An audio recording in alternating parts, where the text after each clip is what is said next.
This is Nuance. Thank you to everyone for joining us. I'm Mike Scala, joined as always by Jay Carter, also known as Timid, the hip hop MC in the chair of BLM Tokyo. What's going on, Jay? Not much, man. Just enjoying my morning cup of tea. How about yourself? Hey, that sounds peaceful. Well, good morning to you. It's the evening here in New York, so I've had a full day already. But Right. it's always a glimpse into the future with you, right? Your Wednesday morning. Yeah. So you're yesterday. Yesterday I had a nice actually talking about peaceful, I had a nice peaceful walk through kind of a park village type of thing in the mountains in Japan. It was really nice, really cool. So I guess we're yesterday's news. Yeah. Applies to our guest. We've got Brina Ciaramella, who is a real estate agent / attorney here in Howard Beach. And actually, Brina, you're a guest by popular demand. I have to find out who requested me. That's so exciting. I feel like I'm gathering a fan base. That's right. Hey, every time we go to the Stop and Shop in Howard Beach, we see your picture, even, around the neighborhood. You got the signs on the houses that you're moving out here. So yeah. I got the billboard now on Cross Bay, and it's funny, I get a lot of comments about it. Recently, I had someone put a green piece of gum by my nostril on my signs. So I feel like that's when you know you've made it, when people start defiling your signs. I was going to say that, right? That's a sign of success. If you're looking for some measurement of success, it's like, has a billboard of mine ever been defaced? Check. Right. Yeah. So true. So yeah, I was excited, hey, like even the bad PR is good PR, right? So I'm with it. I was thinking about doing I saw another agent, she had a mustache drawn on one of her signs, so she went back to the sign and drew a mustache on herself. She wore the same outfit and took a picture. It was really cute. So that could be a contest. Go there. Who can deface Brina's picture in the most creative way? Yeah. I mean, the signs aren't that expensive. It might be worth it, like a one-time thing for a fun contest like that. And the winner can get one of my Stop and Shop gift cards, like I do to the shopping cart ad. I mean, it's almost like a dunk tank. Yeah, right. Yeah. So anyway, I saw this thing on social media that caught my eye, and it's been around for a while. It's not a new thing, but it popped up again. I guess every once in a while it comes back. And it's this question, and sometimes it's presented as like a red pill, blue pill thing, and sometimes it's like door number one, door number two. But the idea is, would you rather have $10 million or the ability to go back and fix your past mistakes? And what I found interesting about it is, if you looked at the comments, at least the ones I saw, almost everyone said they wanted to go back and fix their past mistakes. I get that. I'm not with it. I want the money. I would probably go back. Would you really? $10 million, Jay? Yeah, I would go back. Really? So yeah. I don't want to get too personal, but like, to give up $10 million to be able to fix your mistakes, you must be holding on to some deep mistakes or regrets in your life, right? Not deep. Well, some, sure. But yeah, there's some things I'd like to do different. Absolutely. Maybe things opportunities maybe I didn't take advantage of fully, or directions I didn't go in, or just connections that may have, not worked out right or something. Yeah, sure. Don't you think you can get a lot of that back with $10 million? You can, but you can't get time back. But that's true. We're not saying you get to like relive your life and become a young person again. I was going to ask that. Is it one big regret that you get to change something, or is it like you get to go back and make multiple changes? I mean, there's a big difference there to me. I think the way it's worded is it says your past mistakes. So it's multiple, but it's also kind of vague. I didn't take it as you could live your whole life again as a toddler. Well, no, I wouldn't go that far back. But no, there's if you fix certain things, I mean, then everything from that point is going to change. So butterfly effect. Yeah, that's what I think too. Say what? The butterfly effect. One little change, right. It changes everything. Right. That works in both directions. You can change something for the better and then mess up 20,000 things that went right the first time. That's absolutely true as well. Absolutely. Yep. So you know, and who knows, maybe with one of them fixes, you might get the 10 million earlier. I don't know. Yeah, I saw people trying to game the system like that, like they're going to go back and they're going to play the right lottery number now, or things like that. I don't think that's what the question was intending to get at, though. Right. I think it was meant to be a cheat code. I think it was legitimately like, do you want the money or mistake? Like I think basically what it was getting at is, how much do you value your mistakes? How much do you think that they're worth? I think $10 million is a lot, because I always came from the mentality of nothing is really a mistake if you learn from it, right? Like I don't really hold on to regret that deeply. I think you have to think about if you're happy where you are right here and right now. Like, I feel like for me, I try and be like very forward thinking. There's no point in going over and rehashing the past. And I feel like right now I'm meant to be in my office, in this chair, on this podcast. And if you change, you know, one little thing about the past, it's, you know, it's all gone. So I think that if you're content in your current situation, then definitely I would take those bucks and do a little shopping, and you could do a lot of good with that $10 million. I mean, you could fix a lot of mistakes, I think, not just in your life, but in the world with $10 million. Yeah, well, not, but you can't change time. I think the biggest, and that's really the heart of it. Do you want to change time? Because to me, I don't know, that almost sounds like it's depression. Like if you really want to go back and change time, it doesn't sound like someone who's satisfied with their current position.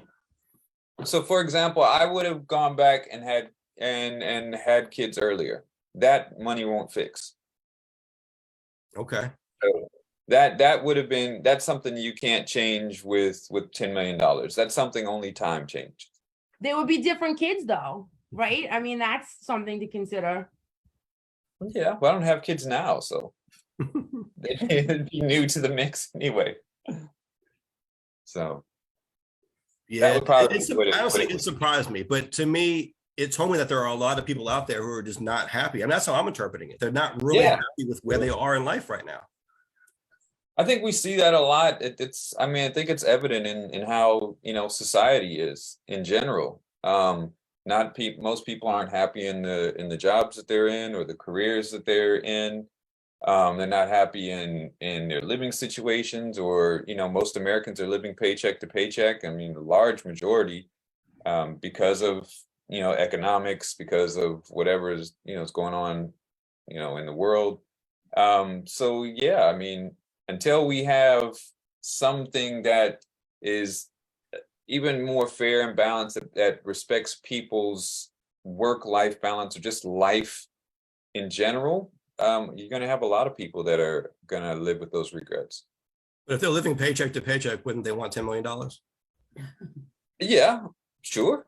Some would have that. But I'm just saying, they also need to pinpoint what was life altering. You know what I mean? Like, right. You can't just say like, oh, I don't like the way things are. I wish everything was different. Like, you have to, you know, for it to work, you have to figure out like what fork in the road, what decision did you make that really would have changed everything. And I find like, I would think that that's nearly impossible unless something huge happened in your life, you know, this tremendous mistake, maybe like something criminal, you hurt someone, you know. I think it would be hard. I mean, I know for myself, I can't really think of anything that I've done that was so, you know, bad or such a poor choice that it just sticks out. Like, oh, if I would have not done this, everything would have been better, you know. I agree. Yeah, no, I agree completely with that. And that's my way of thinking also. Like, you know, there are things maybe that happened in the past that were unfortunate and maybe made me feel bad in the moment. But then I thought, okay, but that had to happen for me to get to where I am now. And I'm happy with where I am now. And I'm happy with the things that happen along the way. It was like, it's a roller coaster, sure. But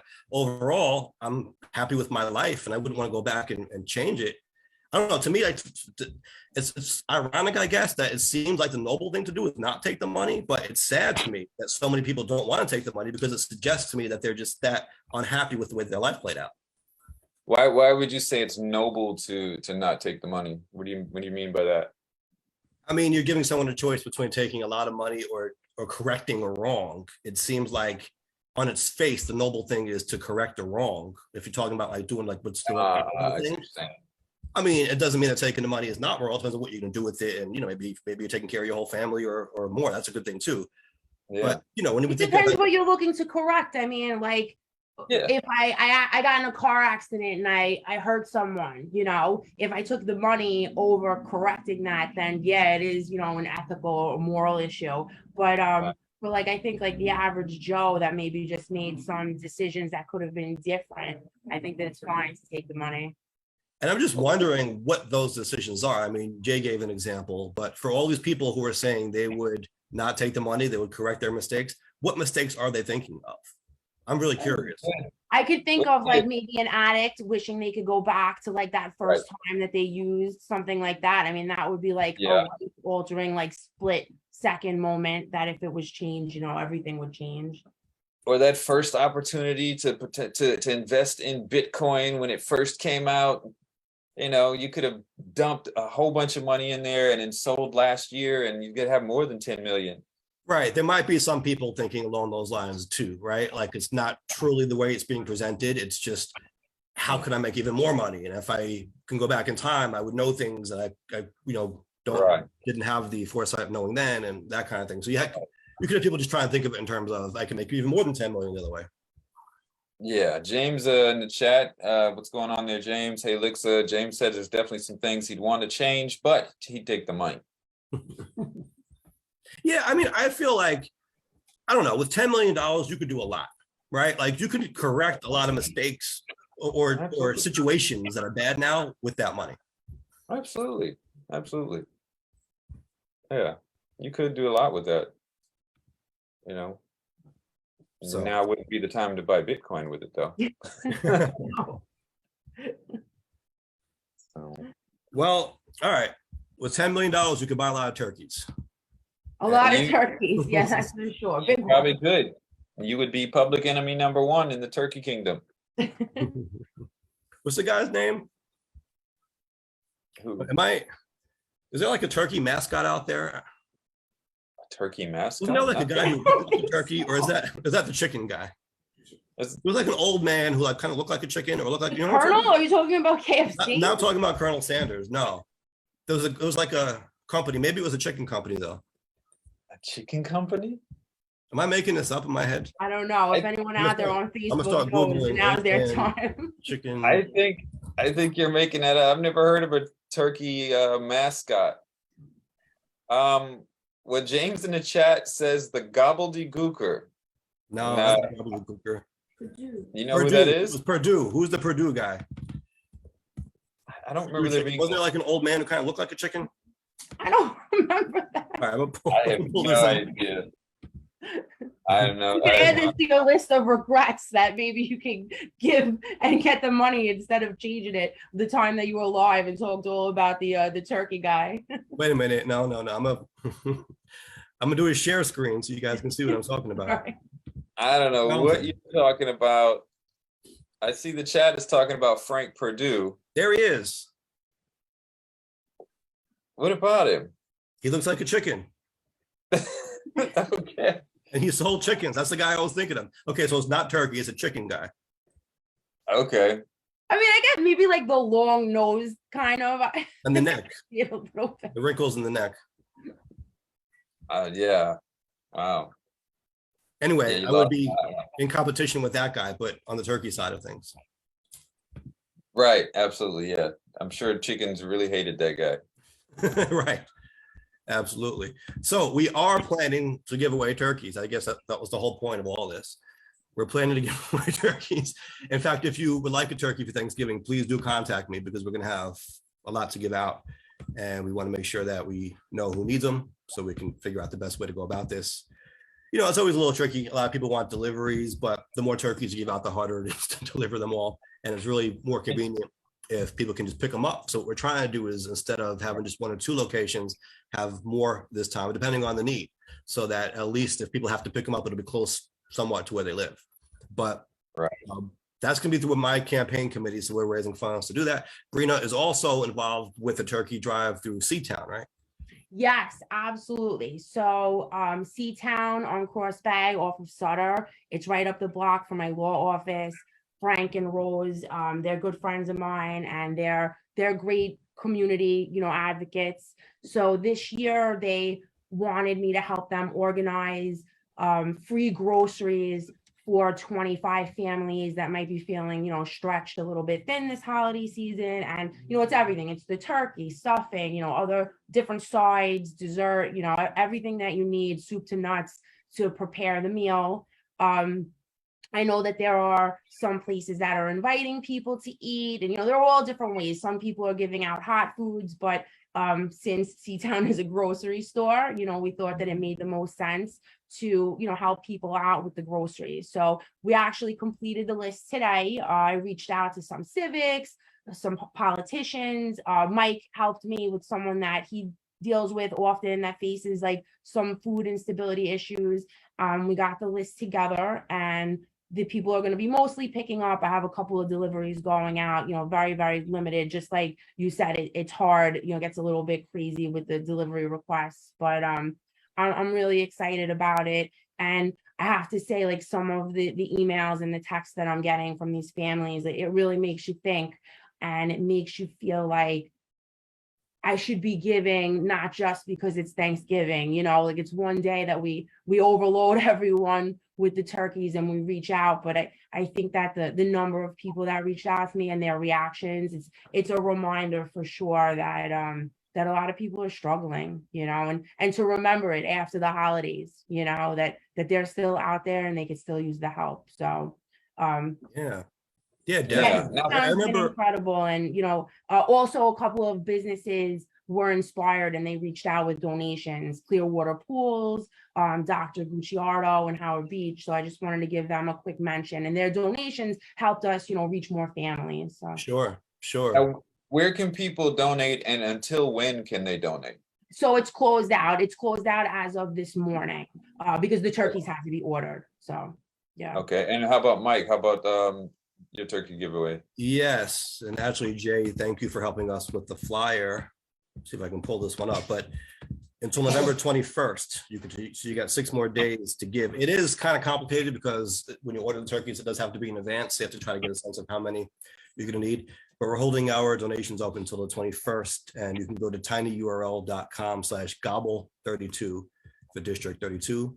And for every $50 donated, we will distribute a turkey in the district. Very good. Very good. I guess I can put this on the screen for those watching as well.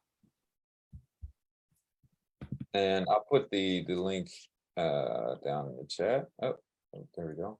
Yeah. This is something that we've done before with great success, and I'm happy to be able to do it again. Brina was saying how you kind of get a sense as to how much people need this, and it really warms your heart just to be able to do that for people. But then you start to think it isn't just something that we should be doing on Thanksgiving. We should always try to do it because the need is just so great out there, maybe more than you would even expect. And I got that feeling doing the food pantry, and that was started during COVID. But we saw people line up like 11 o'clock at night the night before to get a spot online. They'll put their shopping cart there to hold a place in line. And then even that morning, if it opened up at 11 o'clock in the morning, you would see people from like 6 o'clock in the morning waiting. And I just told you that the need is so great, and it wasn't really a COVID thing. It's just, this is enduring. There are just a lot of people out there who need help.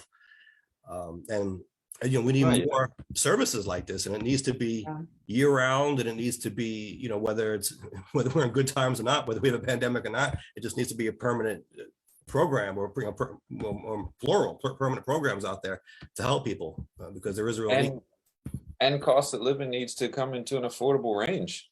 I mean, things need to be moved into that, so people don't need these types of programs. I mean, it's kind of crazy how many people do GoFundMe's these days to help with basic costs. And it's like, I mean, that should say, society's kind of pricing everybody out.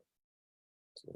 Yeah, and that's the long term. In June, I hosted a pop-up pantry with the Caruana Foundation. And, like you were saying, Mike, there are people that this is like their way of life. And it was a real eye-opener for me. They came with their, the carts, like rolling carts. They came 2 hours early, and they knew the system. There was a number system. I was unfamiliar with it. You hand out these numbers in advance. And the fact that they came and like knew the format and how it all works, to me, I was like, all right, at least this is organized. But really what hit home is this is their lifestyle. This is what they've kind of been forced into. And it's really sad. I just, it's hard to imagine food instability, and it's so real, and it's all around us. And, and it's in neighborhoods that you don't necessarily think of, having a population where there are people that are hungry, and there sure are. Yeah, and like Jay was saying, we need long-term solutions to try to reduce that and to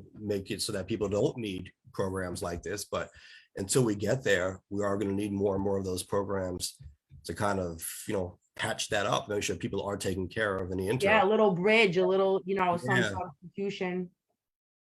Yeah, absolutely. So it's like, attacking the problem from both ends, but it really is eye-opening. And I don't think people really see how bad it is until they get involved. And, you don't have to run a whole program like this yourself, even volunteer at a soup kitchen or a food pantry or whatever. And then you can see it. I think that in itself will be an eye-opening experience for many people. Yeah, absolutely.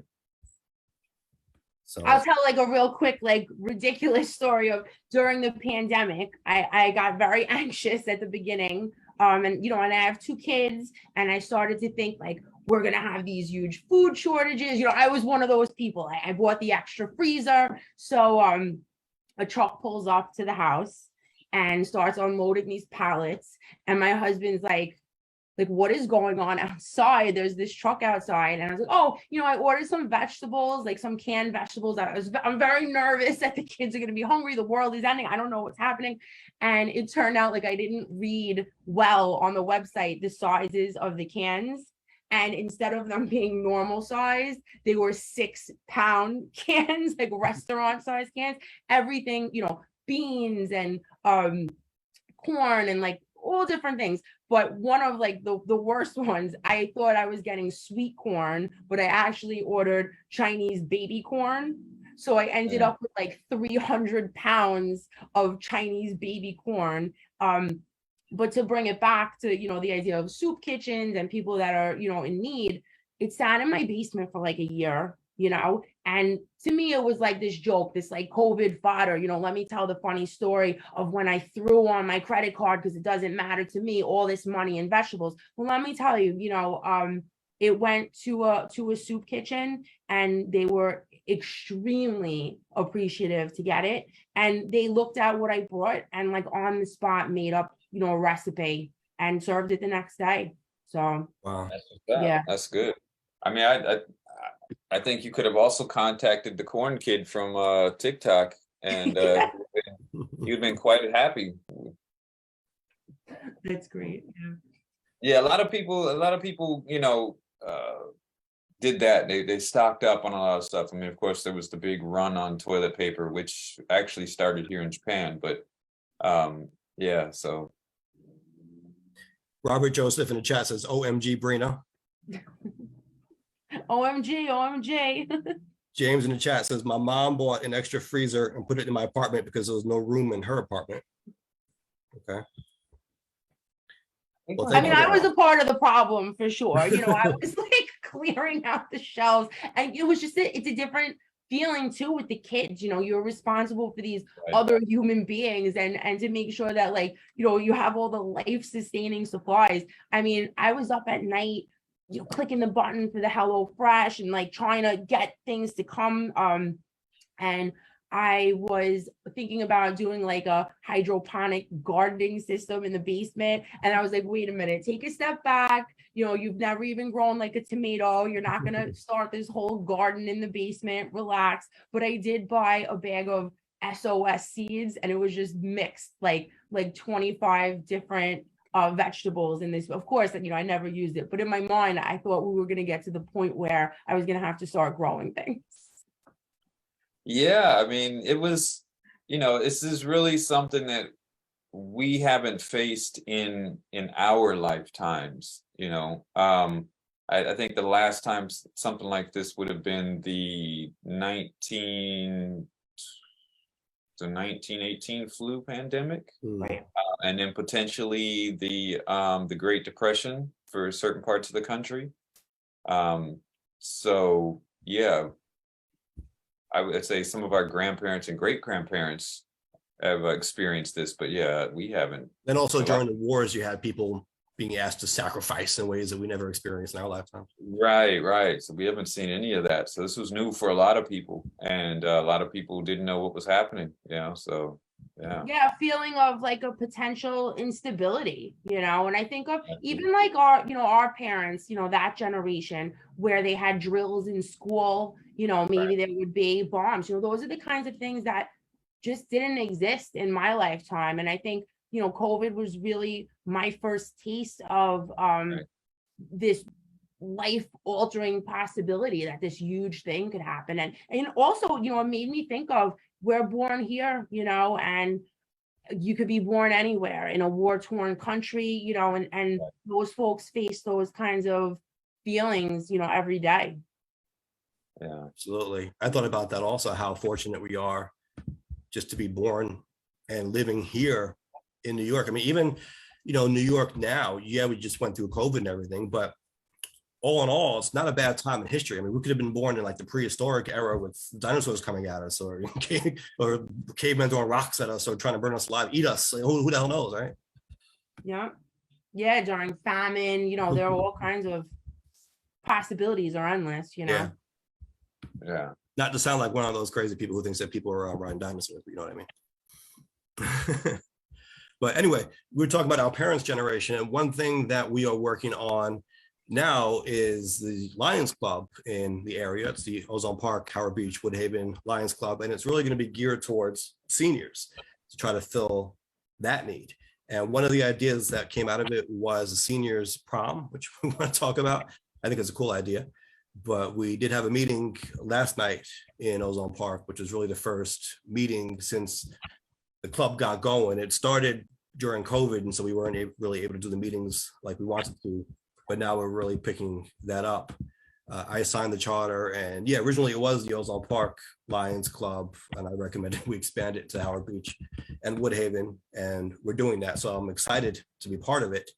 But Brina, what we can say about the seniors prom? We have some ideas coming. Yeah, you know what? I was gonna go through a couple of Lions events actually. Last night was a great meeting, and I'm so glad that it was expanded, because for me, my office is in Ozone Park and I live in Howard Beach, so it's it's amazing to be able to serve both communities. Last night I was elected to the board as the fundraising chair and the parliamentarian, which was very exciting. I got to brush up a little bit more on my Robert's rules before the next meeting. But I guess it was about 3 or 4 weeks ago, the gala, it was a Lions event that absolutely blew me away. They had at Roma View the award ceremony, and it was honoring notable, Ozone Park, people that were born and bred here. Charles Camarda, the astronaut, was the main focus, but then there were a number of, other awards. And I have to say, it's a small but mighty area, and it was really inspiring. The event just went off without a hitch, and to see those local people recognized, it was really moving. So that really got me interested when I saw, it just touched me. The event was nice. And I know, Mike, you were, I think, a platinum level sponsor of the event, right? Was that, I forget the term. I think they called it the grand sponsor. I know you had a full page. It was impressive. I took a full page out of, they made up whatever title they gave it. I don't know. I was surprised when I saw it. I think they called me the grand sponsor. I show it to everyone. It's a grand sponsor. This is what it says. Very nice. Yeah. So yeah, I just, I wanted to really dig in a little bit more with the Lions. And since then, they held a beautiful trunk or treat Halloween event over by the Redding Street shelters. It was open to all kids, but really mainly served some of the families living in the shelters. And it was a really beautiful, free event that those kids got to experience, some Halloween fun. I know upcoming, they have a Thanksgiving dinner over at Living Word Church. They actually also have their own turkey distribution coming up. And then the big holiday one is the tree lighting. So that's in conjunction with the Tibbs family. It's on December 9th, and it's going to be a lot of fun. There'll be a Santa, there's going to be hot cocoa. vendors with things for sale, and a lot of it is free. So definitely I'm encouraging people to come on down. And while I'm on that, I also wanted to mention another free community event, and that's with the Caruana Foundation. So, this year I worked a lot with Joe Caruana. He's, of course, the president of the Our Neighbors Civic, and also the Golden Age Club. On December 10th in Lindenwood, they're having a Santa event. So, again, it's free. The kids can take turns sitting on Santa's lap, telling them, what they're hoping for Christmas. My law office and Sovereign Realty are going to be giving out some little gifts. And, the best reason to come is that I'm going to be dressed like an elf. So that's like number one. Like if you don't want to sit on Santa's lap, if you don't want my little knickknack, like come see me dressed as an elf. Now, are you going to be as an elf at the tree lighting as well, or just the holiday event? So I was thinking, I do have the costume now, so I probably should elf up at the tree lighting as well. I agree. My vote is for the elf to go on tour. Yeah, just do the whole season, as an elf, I could, yeah. You know what? I could really, I could lawyer as an elf. I could be a real estate broker as an elf. Maybe it should just be like my December uniform. Yeah, I think that would be a great idea. You could even show up in court as an elf and everything, Be like maybe I could go with Mike and be a co-counsel, your elf co-counsel. Instead of casual Friday, it could be Elvin December. Yeah. There you go. Do you have like the little the little curly shoe as well? So I did order them, but they just didn't stay on well. So I ended up going with just like a red boot instead. But I do have the hat, and it goes up high. I'm gonna stuff it with a little something to keep its shape. And I think I'm gonna be the best little elf that ever was at these community events. Well, you heard it here first.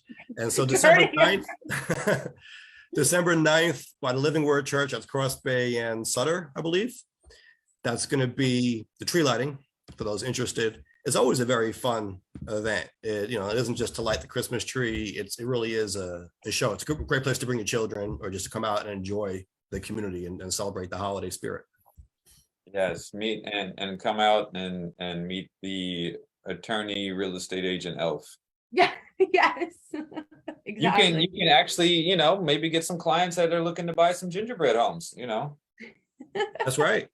There you go. And when is the That's holiday all party again? anyone could afford, so maybe I should start looking into that. Yeah. When is the holiday party again? The holiday party, the Anka or the Lions one? No, the right? one that you just mentioned. Is it Oh, Sovereign? the one in Linden, the Santa. The So Santa. the Santa is on the 10th. The 10th. It's at 2:30 and it's in Lindenwood. I don't have the address, but I'll post it for sure on social media. It's at the Caruana Foundation headquarters, which is in the back of Lindenwood. And that's for what parents want to bring their children to take a picture with Santa? Take a picture with Santa, sit on his lap. We're gonna have some little giveaways. I know Jeremy is gonna participate in that. He may or may not be wearing a suit that day, and I'll be his elf. So yeah, it's gonna be a lot of fun. Last year we had a huge turnout, about 150 kids, and and again, it's completely free. So for any families that are feeling kind of stretched thin again, it's a free community holiday event. No stress. You just come and have fun, get a little gift, and and it's a good time. Excellent. And where would people find information on that? You said you're going to post it on social media. Where would they find you on social media, or is there a web page that's got the event information? Yes. So on Facebook, the Caruana Foundation has its own page, and it'll definitely be posted there. I'm going to post it on my IG. It's Brina ESQ. And same for the Lions, on the Lions page, and I'll duplicate it also on Instagram. Lixa in the chat says show homes and sign contracts, sit co-chair as an elf. Okay, yeah, she's with it. I think you found a new career path now. Yeah, absolutely. You know what? Like with interest rates rising, I have been thinking about, branching out. So I know it's seasonal elf work, but it might just be, what I need. Yeah. Well, that reminds me, when I was in Puerto Rico this past week, I met an Uber driver who's also a social worker. And she was telling me about, she works as a social worker, but she also drives Uber on the side to make more money. I'm sure a lot of people do that kind of thing.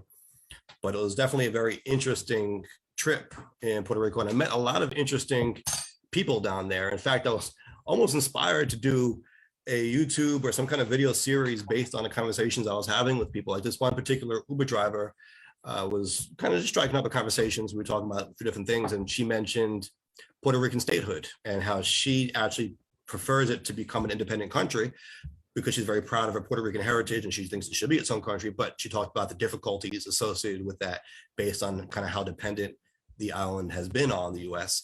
And kind of thought in my head that would be an interesting little YouTube or just video clip, like a series of clips on different people's opinions.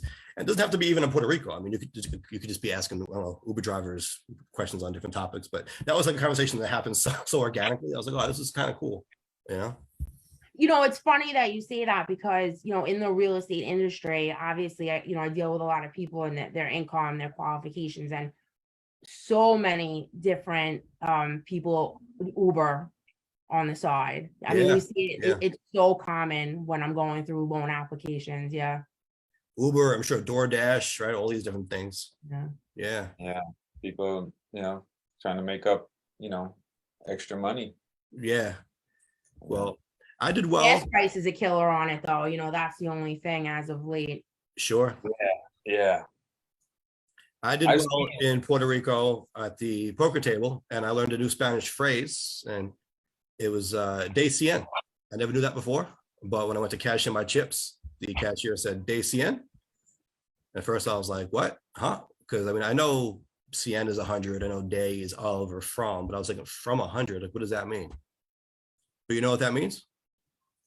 Brina knows what it means. Tell us what it means. De cien means, do you want that in hundreds? big money maker over here.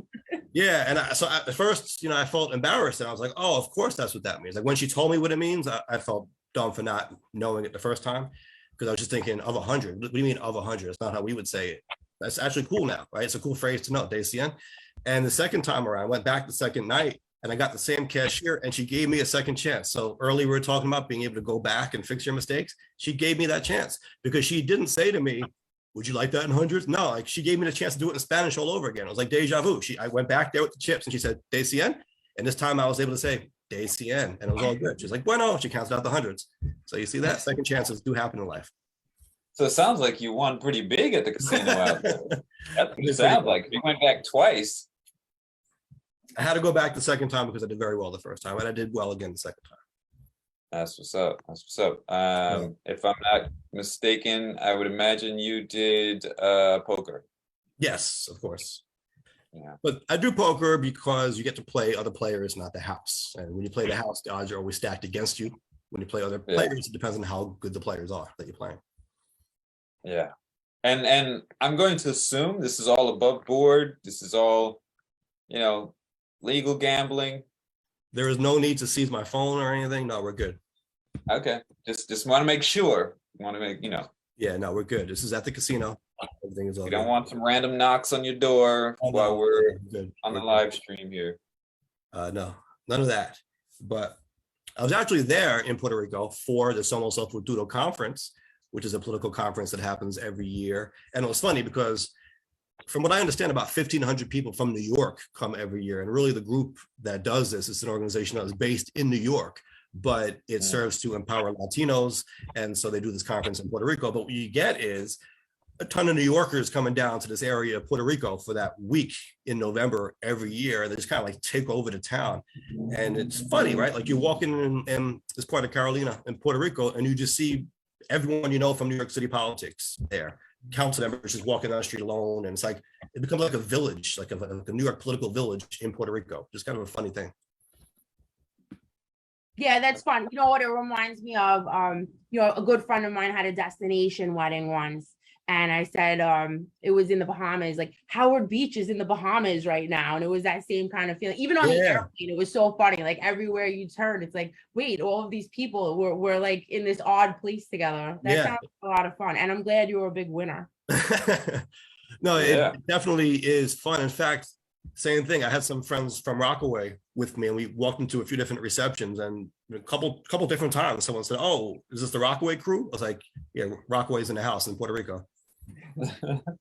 But it's also funny in the sense that we fly all the way down there for this conference just to see people that we can see in New York anytime. Right. That's kind of a funny thing, even though there is definitely a usefulness to it. And in fact, just kind of seeing people that I knew, like, again, like maybe I haven't seen them in a couple of years, or maybe I saw the last conference up in Albany or whatever, but just seeing them for a few minutes or even less than a minute, it's kind of just sometimes triggers something. And then, I'll get a text like, now I got a few meetings this coming week, just based on these brief encounters I had in Puerto Rico with people that I saw. So, Right. it's definitely a good thing. And you do have that access to people that you can meet with and talk to and have conversations with in different setting than you usually do. So there's definitely a good side to it. It's a very productive thing. It's just, it is kind of funny that, like, I guess just maybe the way I think about these things, like, it's funny that we fly 3.5 hours down there to hang out with people that we know from New York. But you know what? It's team building. I know it's not exactly, it's not like you're all from the same company, and I feel like that's very important though, to have experiences together with the people that you work with, like outside of the work environment. We find that very important in real estate. We all go out to dinner. And I mentioned it actually at the Lions meeting last night. It's great to do all of these service projects together, but I think that it's important every now and then to just do something social with the people that you work with the people that you serve with. Yeah, absolutely. And it's a more casual atmosphere for the most part. So you could be there by the beach or just at this hotel bar, having a little drink, talking, and you get to have conversations with people that you probably wouldn't have if in New York. And we talked about, even on this podcast, how it can be colder and everything's so fast paced in New York. It's just a different atmosphere. And so to have that more laid back setting in Puerto Rico, it just enables communication that sometimes you don't get here. How did you do with your Spanish while you were there? Well, that was a whole different thing. So when I first went there, I was very excited to be able to use my Spanish because I do speak Spanish. It's just that I'm kind of rusty. I'm kind of out of practice. So I was like, all right, this is a good chance to practice my Spanish. And you find a lot of people there like practicing their English, like native Puerto Ricans, like practicing their English with you. So it's kind of like a give and a take. And most people, honestly, we're bilingual, but it depends also on where you are, right? Like if you're in the hotels, they're going to be bilingual, and the casinos are going to be bilingual. When you start venturing out more into the towns, sometimes you get less of that. And so that's when it became like this challenge to use my Spanish and to be able to communicate with folks. But after like 3 or 4 days of it, it started to get frustrating because there were enough interactions that I had where either we weren't understanding each other, or like we had to keep saying things over and over again to each other, or sometimes I was speaking Spanish to someone and they would be almost annoyed that I was trying to say something in Spanish because they're like, I speak perfect English. Like, why are you patronizing me this way? But you don't know, because not everyone does. And also I'm trying to like be respectful of the culture of being in a different part of town. Like I'm in Puerto Rico here, so I'm trying to speak Spanish, the language.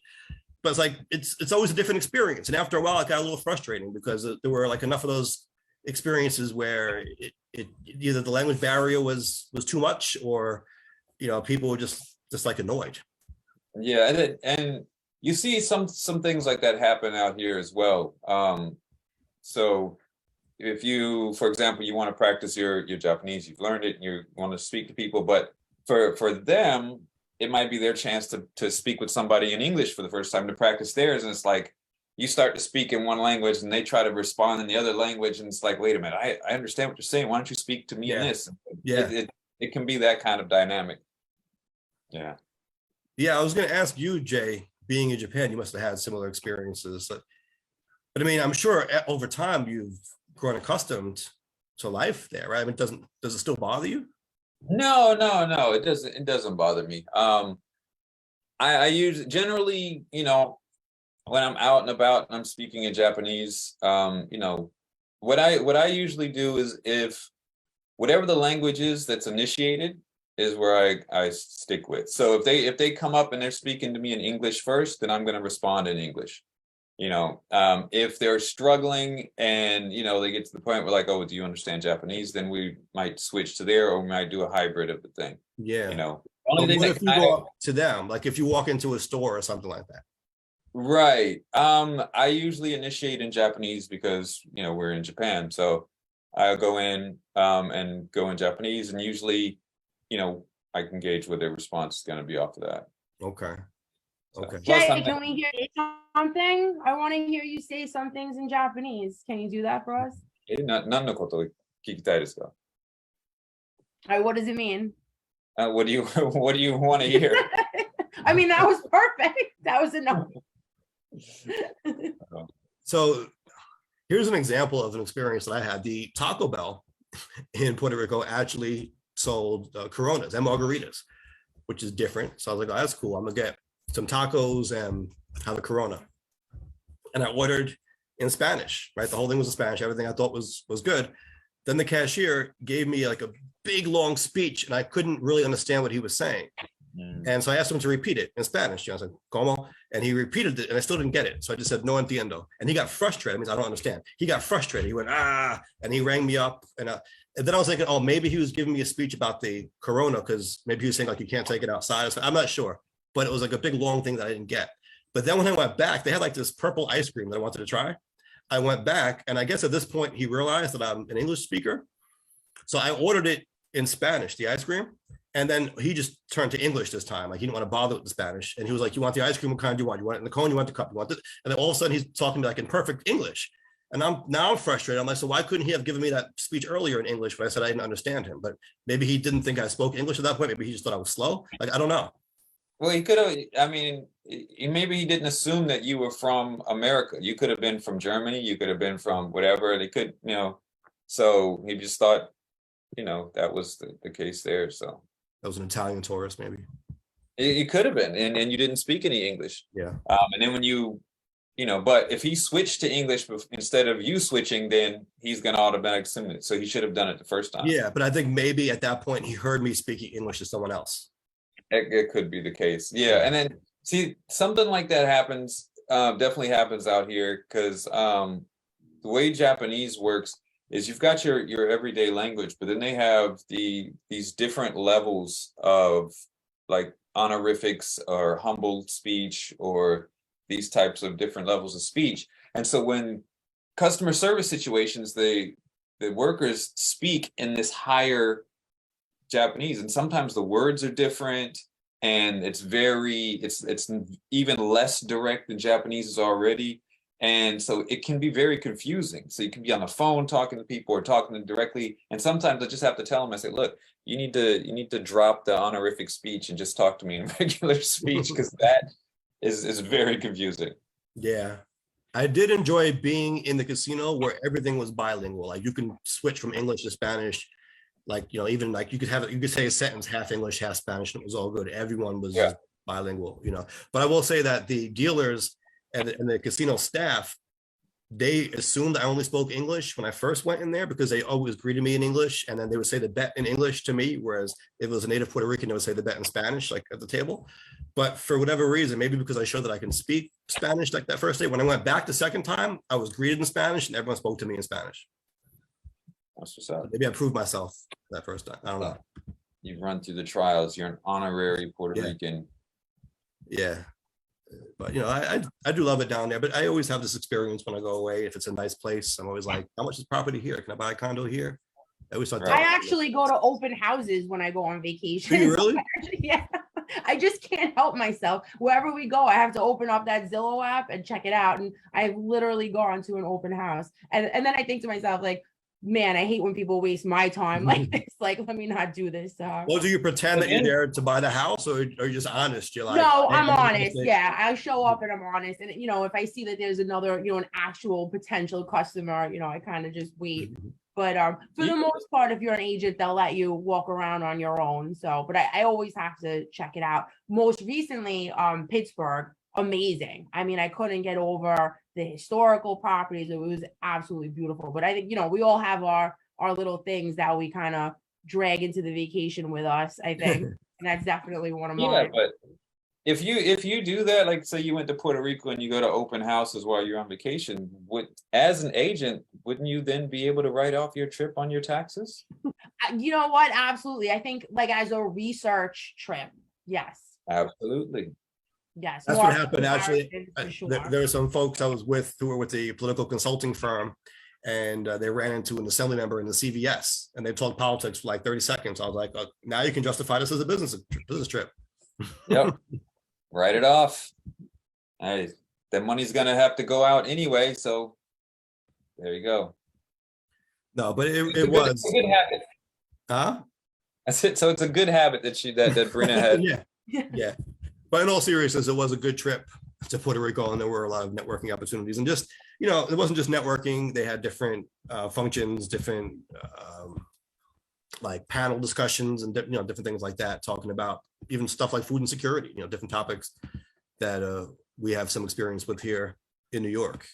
But it's always positive to have an experience like that, and just be around other people who are also of the same mindset of wanting to help and make a positive difference in people's lives. Absolutely. It's And it really seems inspiring. like Brina is one of those people, because I see a comment in the chat that says Brina is an incredible and amazing, always volunteers, helps in fundraising. Yeah, you know what? Like I just have that in me to serve. I just always have. When my kids were younger, I focused more on the needs of their school. Now they're a little bit older. They don't want mom hanging around, middle school so much. And I'm shifting to more, broader, community events. But I feel like if you have that in your heart, you gotta follow that, and I really urge, anyone that's watching this, if they want to know more about something like Lions or Caruana Foundation, reach out, you take that first step. And I feel like we're living in a world, everything's digital, nothing's face to face, and a club like Lions, and serving, whether it's, I'll work with the Civic in Howard Beach and do the Haunted Tree, the Easter event, like all these things, they're face to face, so whether it's, a food pantry or something with Golden Age, a party that I help throw for them. Recently I did a huge fundraiser for Meow Squad, which is an incredible Howard Beach based cat rescue. It's getting out there and meeting people and meeting like-minded people and just making like whatever difference you can, even if it's a little bit. I know for Meow Squad, we raised about 7,000. Listen, that's their overhead only for a month and a half, but it's a month and a half that they didn't have, before. And there are so many gaps in the budget in every direction that you look. And if you can help a little bit in those ways, it means a lot. And especially for me, like I focus again, a lot on my kids' school. There are so many budget gaps in the public school system. And coming up in January, we're going to be doing a big reading program where the kids are going to be making New Year's resolutions to read. We're going to do it like a readathon. And it's unfortunate, but the truth is that we need that money for the books. We don't have, the libraries are, they have outdated, old, ripped books, and it's not engaging to the kids. So yeah, in general, I really do try and get out there and make some difference. It makes me, feel good, like a little bit of a purpose here on this planet, Yeah, and I think we have a bit of a responsibility to give back. I mean, if we've been fortunate enough to do well, we do have to spread it around, spread that good fortune around to some extent, because like you said, we are on this planet for a limited time, and it really shouldn't be about what we could do for ourselves, but what can we leave behind, and can we leave this place a little bit better than we found it? I mean, I think that's the best way to have a lasting legacy on this planet. Yeah, sometimes it frustrates me. Like I think to myself, if everybody gave $1, you know what I mean? Like you just wish that you could kind of get it through people's heads that they don't have to make this huge commitment. They don't have to dedicate like a huge chunk of their time to service, but a few bucks when they have it, a few hours when they can, and collectively, that's what makes the difference here. Right. Absolutely. Yeah, and I addressed a similar thing in the recent TEDx talk that I did, and there was one of the points was, you can't do everything, but you can do something.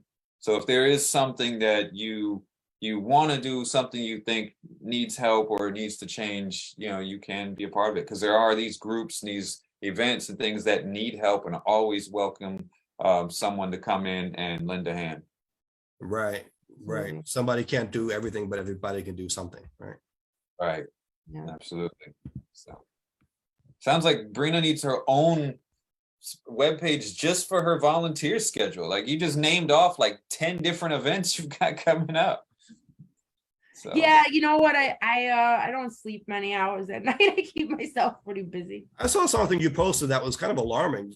It might have been a joke, but you said something like you only sleep like 2 hours a night or something. No, I mean, Okay. I do probably only sleep like maybe like 5 or so. Okay. But, I'll tell you what, though, sacrifices do have to be made. People are shocked to hear this. I do not watch television at all. It's probably a good I just thing. don't have the time for it. Between the law office and Sovereign, the brokerage, and the volunteer events and things that I do, something like that. Like, you have to cut some things out, and especially, I have 2 kids, so Right. mandatory. You got to do homework, got to feed them, keep them clean, try and be a good mom. So the time has to come from somewhere, and that's one thing that I always say. Like, you're gonna think this is so weird. I don't watch TV, so don't ask me like, have I seen the latest, XYZ, because I haven't. It's all good. It's all good. Yeah, Jay always has all these references that I don't even understand when it comes to like Marvel comic stuff, different movies he's seen, a TV show, Star Wars. I don't even know what it is. So in that regard, it's a beautiful time for people like myself who grew up reading these comics. I had in my collection, I had over 300 comics. I was collecting 8 titles a month. I had comics from like the 60s, like collectibles. So I was really into it. And so to see this come up on the screen in live action in such a major way and be done well is, for comic book heads like myself, it's a pretty good time movie wise. Yeah, we are going to see the Black Panther movie on Saturday night with the boys. So I'll watch. I mean, I won't really know like the backstory or anything, but they're really into it. My kids are into that, and they're very into anime. So we're also going to Anime Con this weekend at the Javits. Yeah, there I'll be like a human ATM machine, though. I know my role at that. I thought you were gonna say you would be a human elf. No, but I could be. I mean, I think that they would appreciate it. Maybe that's my November elf, juice. Now, don't call it an elf. You can just be Link from The Legend of Zelda. It's the same costume, basically, and now you're cosplaying. And you're the cool sword, right? Now. Add a little sword to it? Yeah, add a sword to it, and now you're Link, and you're the cool mom. That's true. No shortage of swords over at my house either. So I'll have my pick. There you go. It's funny, I just looked up because I forget how many hours the New York Bar recommends that you do pro bono every year. I always surpass it with all the volunteering that I'm doing. I'm like, I think it's 50 a year. I'm like, at least 200. Are you kidding me? Yeah, I have to say, for myself, I really don't do much just because of it's real estate, you know what I mean? And you don't come across, if it was landlord tenant, there would be probably more of a need. I did speak to Sam Esposito today and John Adams, the principal over there, and maybe you want to come do it with me, Mike. I'm going to have a little table at an event they're holding where it's just like a general legal resource table, and I'm going to have not give legal advice, but maybe like 20 different pamphlets on different topics where you could get, legal aid, or where maybe you could get help like landlord tenants. So I'll talk to you about that later. Yeah, let's talk about that. A lot of the volunteering that I do in the community really is law related. Like, I'll give legal advice to these different groups. I'll serve as legal advisor to an organization, or maybe I'll file 501c3 for an organization. So that is where I do my pro bono service. That's what's up. Yeah, you need a website. Where's Brina? And then have a whole list of what's going on. So. And in the elf costume, I should probably be on the front page of the website in the elf costume. That's the logo of the site, yeah. Yeah. Absolutely. There you go. So the few minutes that we have, I know Jay wanted to talk about the midterms and maybe any trends or kind of like an overview of what we saw coming out of it. Yeah, just to kind of see, where we're at right now. We know that the Democrats are projected to keep control of the Senate. It wasn't the big red wave that a lot of people, or at least the Republicans, were counting on or banking on. I remember there was someone that tweeted something about, have we ever seen something like this since, like, what was it, like the 20s or 30s, where the midterms, the party kept control. 2002 was the last time, but that was after 9/11. Right. Yeah. And you mentioned that. So, yeah, I think it's just, it didn't go the way that some people expected, which is kind of surprising in a way, because I was convinced the Democrats were going to get waxed. Like, it just seemed like that coming into this whole year. It's like, yeah, the Democrats going to get waxed this year. Well, but it happens like that. People, they get frustrated, they vote a certain way, and then that part happens, and then it doesn't go exactly how they want it to the T, and then they get frustrated and they vote a different way, and then they forgot that they voted against that before, and it's like, you got to stay the course sometimes and see what's. One thing I'll say that's concerning is that, to the extent the Republicans are going to take the House or make up some of these seats that they were lagging, New York and California seem to play a big role in that. That even though, for example, in New York, the Democratic incumbent governor won, a lot of districts throughout the state did go Republican that which weren't Republican before.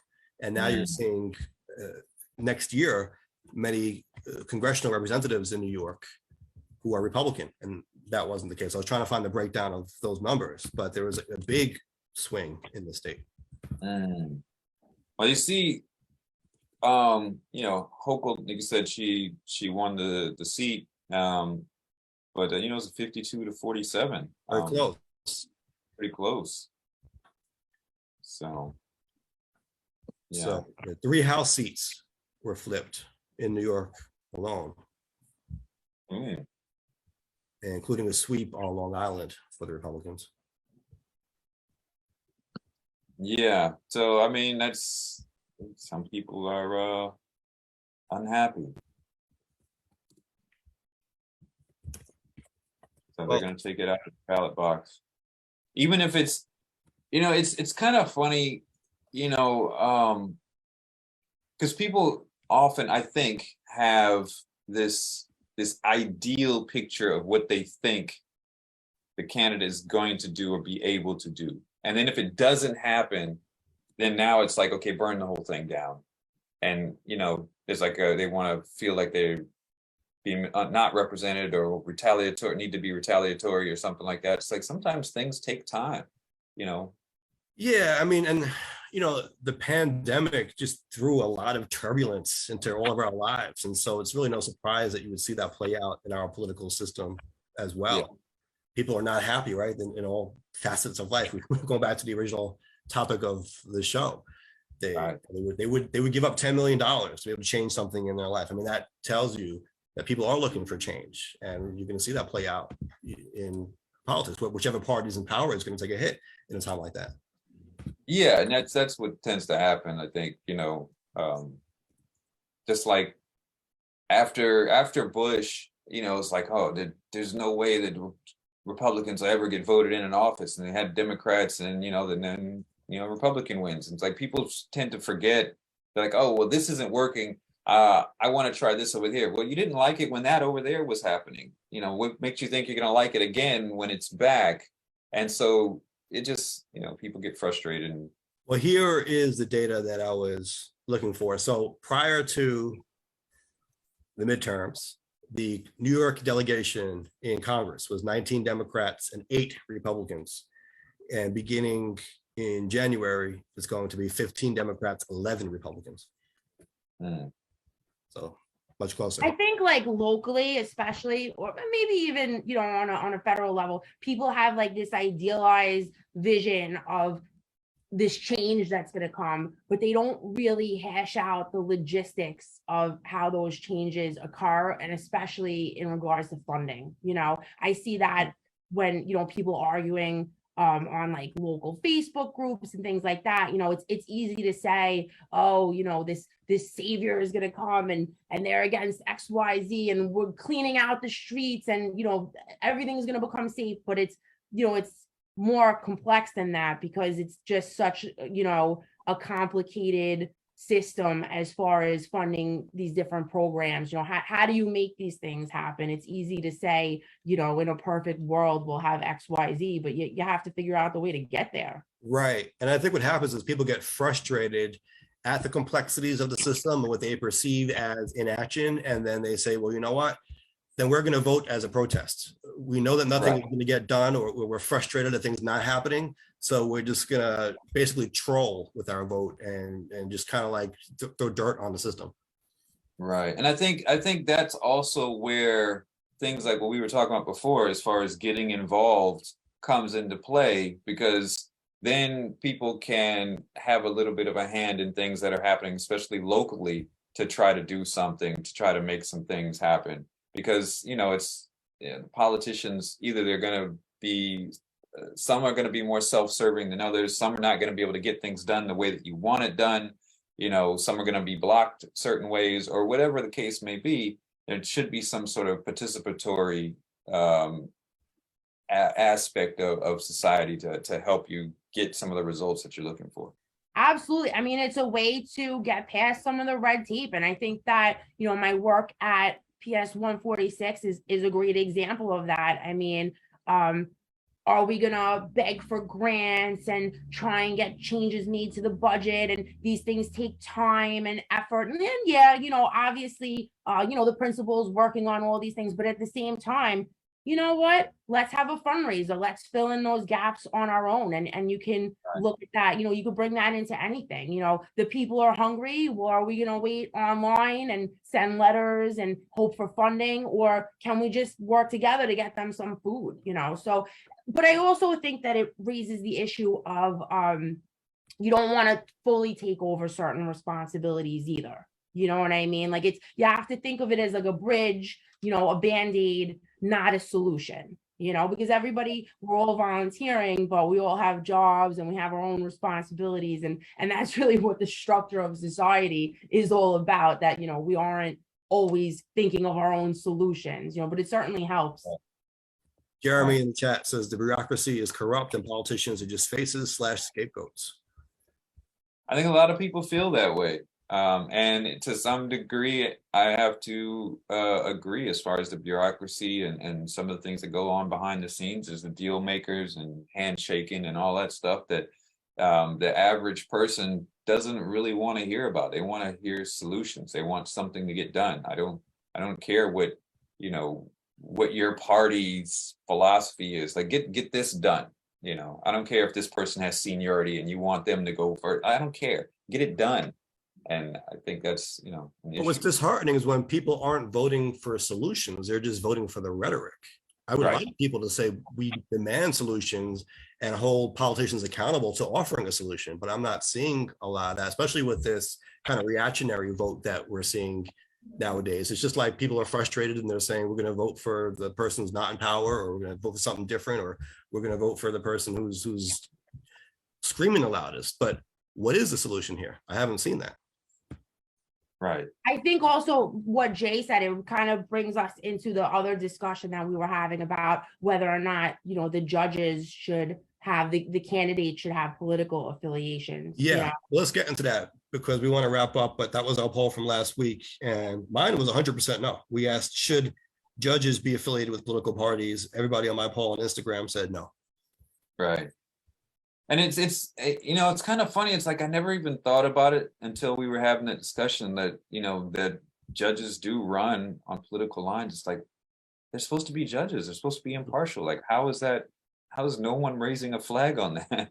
Yeah, I feel like, it's absolutely fundamental to have, a nonpartisan judiciary. And one of the big issues for me, people that want to be considered for these Supreme Court positions and appellate positions, they literally spend years like hobnobbing and going to fundraisers, and they gear their whole existence into the political lifestyle. So, it's easy to say that, once they're in place, they're not making political statements, but the bottom line is that they've completely aligned themselves with the political lifestyle. And, not only does that, obviously it speaks to, then they're not nonpartisan, but also think of all of the amazing candidates, all of, the amazing attorneys that would make great judges. They're pretty much precluded because now they have to make this decision. Well, do I want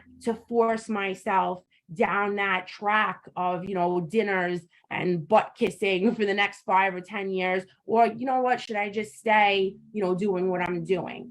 And I find that really problematic. I really do, to think about the talent that we're missing out on.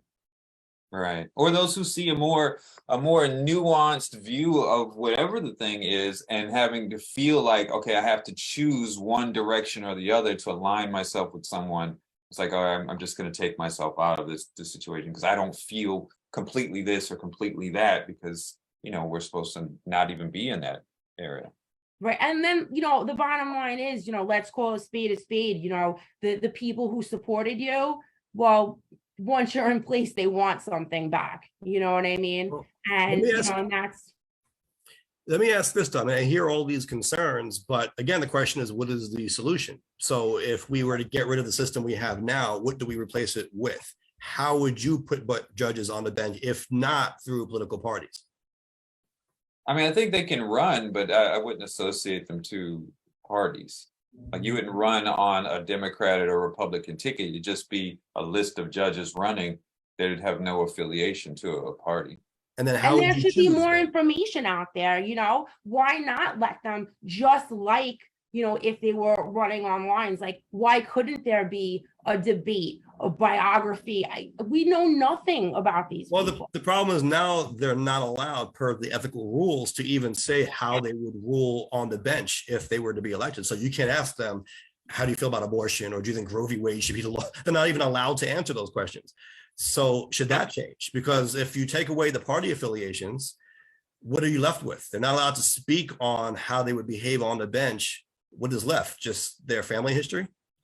I mean, but aren't they supposed to be, it's supposed to be more towards the law in that regard. So like, how would they, you're asking for opinions or something like that. Wouldn't it depend on whatever the facts are in the case that they're presiding over? Right. No, but let's say, and this is a very high level example, but for example, the abortion issue, do you think that was decided the right way or the wrong way? According to the Constitution, according to your interpretation of the Constitution, was that case rightly decided or not, as an example?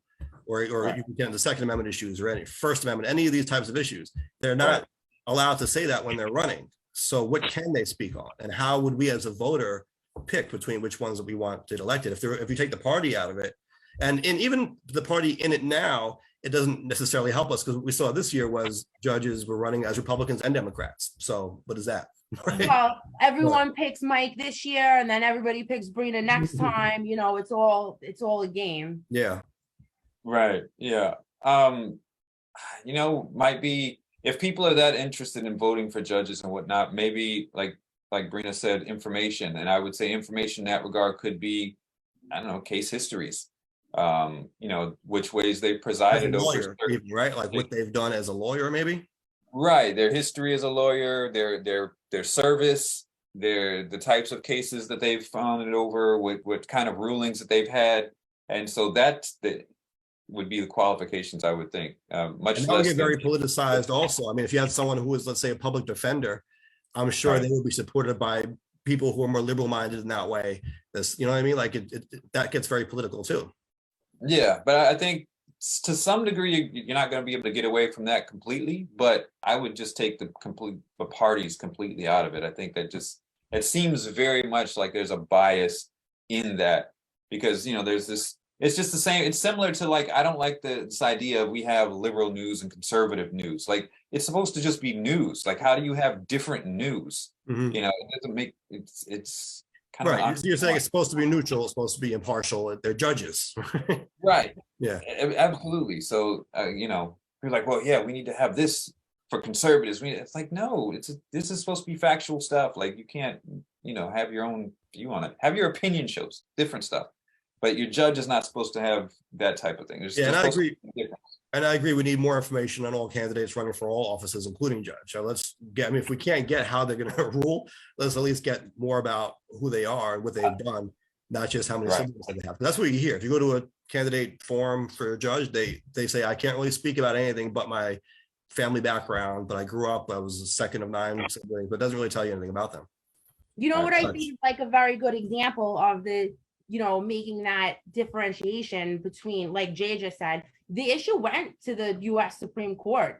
And basically, like in the end, what the justices said, they said it's not unconstitutional the way that we're doing it, but it's pretty stupid. That was literally, the outcome on that. And I think that's a prime example of kind of setting aside, like there's law, and then there's politics and feelings and things like that. But there was a distinction made there. Mm-hmm. Right. Yeah. Yeah, and I think we should try to get away or have more separation between the two. Like there's a separation of church and state. There really should be that separation of politics and the judiciary, or it's supposed to be a check, right? Checks and balances is the executive branch, the legislative branch, and the judicial branch really should be above it in a certain sense. It should be not tied to the political forces that, unfortunately, like Brina laid out, it's very much tied to the politics, and that's a problem inherently. Yeah.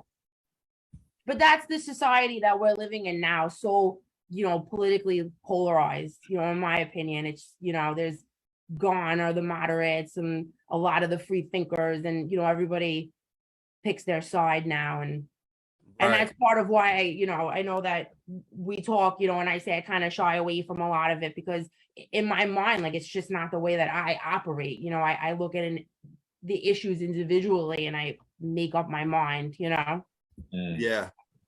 The things also, judges were appointed, that it would almost make it more political. Obviously, some judges are and some are elected, but if they were all appointed, then it just becomes who was elected to that position to appoint them. Right? Absolutely. Right. Absolutely.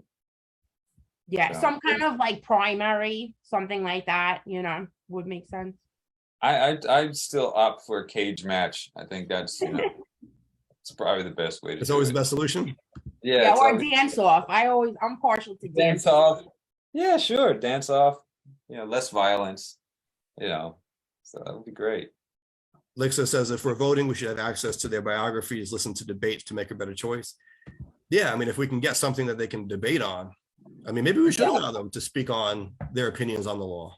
I think the case histories is probably gives an indication of their opinion. Not always. If Brina's running for judge and she's done real estate, what case history does she have to run on? But you know what? That's the whole point. I am not someone that should be eligible. And I feel like with the system the way it is, there are people that are so underqualified that are just getting pushed right through. You know what? And being transparent with my bio would give everyone a chance to say, hey, she sold every house in Howard Beach this year, but she shouldn't be presiding over this, So look at what cases they've done as lawyers to see if they're eligible. Yeah, I think it could be helpful. It could be helpful. And it, like you said, they're not allowed to speak on certain cases, but I think their histories, I mean, I could be wrong. Their histories would be fair game to talk about, right? To the extent that it's public already. Yeah. So I think that might be helpful. It would, but then you also have to wonder, would people really look at that stuff? Probably not, but some would. But I think at least the information's out there, and then people could, then the onus is on the voters more than just going into a booth and selecting all a party line. You know what I mean? Especially with the judge on. It would kind of force them to maybe look at it a little deeper. Right. Irene in the chat says, hi, Brina and Mike. Hi, Irene. I don't get a hello, Irene. What's up with that? That's not fair. That's not nice. I think that should be our poll for the week. Does Jay get a hello? Hi, Jay. Thank you. Appreciate that. Hi, Jay. All right, so let's put the poll question out.